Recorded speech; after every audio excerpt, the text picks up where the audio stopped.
Hello, and welcome. This is Friday, this is not Saturday, and that is an airbox.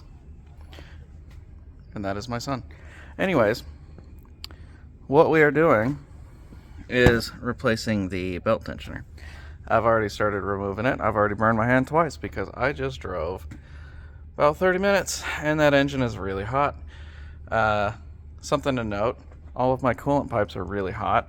You know what else is not hot? Is my heater.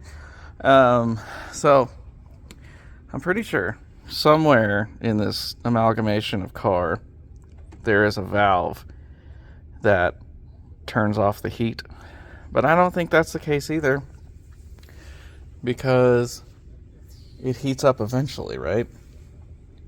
So is the heater core just not flowing well? I've seen videos of people, taking these hoses off down here, and like right where those worm clamps are, and flushing out the heater core. I've seen that, and that may be something to do in the future. But not what we're doing today. What we're doing today is I'm taking the carbon filter element out of this for a little bit better airflow. I'm also going to be installing the little air ducts in here to force air up into these, which go into the, go into these things, which then force air up into this thing, which then pipes air into that thing, which then pipes air into that thing, and into that thing, and then it goes. Anyways, so that's what we're doing. That bolt was really loose. Not sure if it was supposed to be. Also, I didn't have a T60, so I used a T55 and hoped for the best. It worked, so we don't cry too much around here about that. Anyways, I'm gonna finish taking that thing off. Maybe it's cooled down enough that it won't burn my hand anymore. Probably will. Anyways, be back in a sec. Alright, update time. So, I got my belt back on, I got the tensioner on, torque down and everything, and looks fine.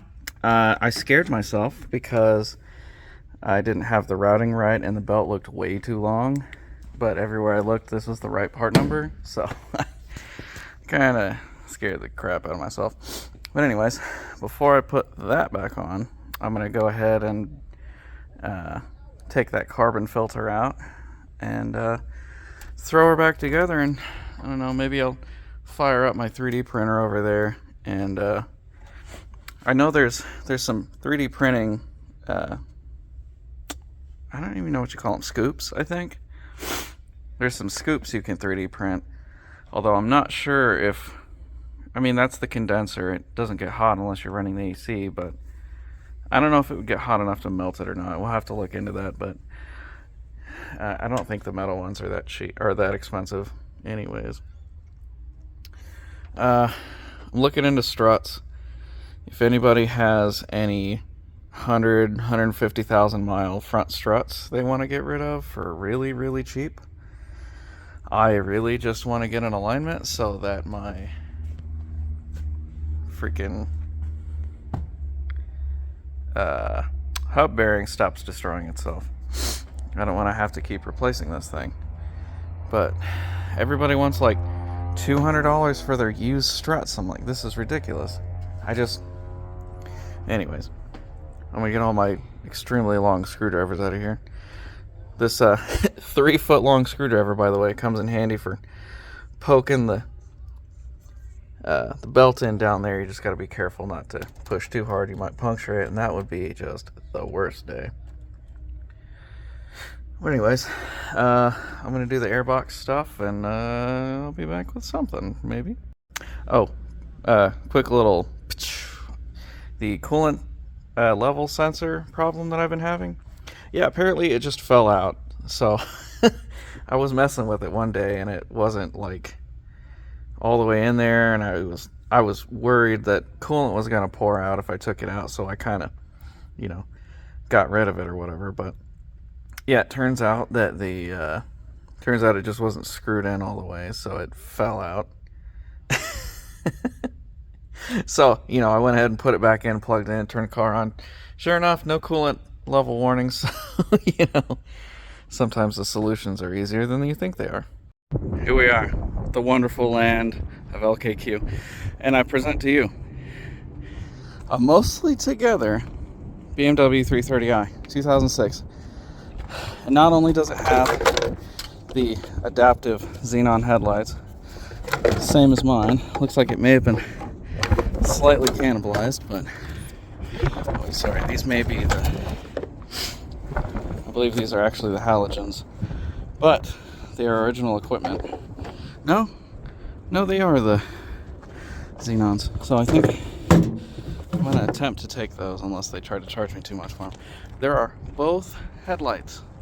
Can you believe it? A little spit shine. These babies are going to be brand new. Hell, that bumper's actually in pretty decent condition too. I may take that also. Because this, on my bumper, is broken right here. Actually kind of broken on this one as well. So that this part hangs down. So, I'm going to cannibalize some parts here. No mercy. I'm using a tire as a hood prop because the shocks are blown, believe it or not. Anyways, let's get to cannibalizing. My scrapyard ingenuity amazes even me. It's loose now.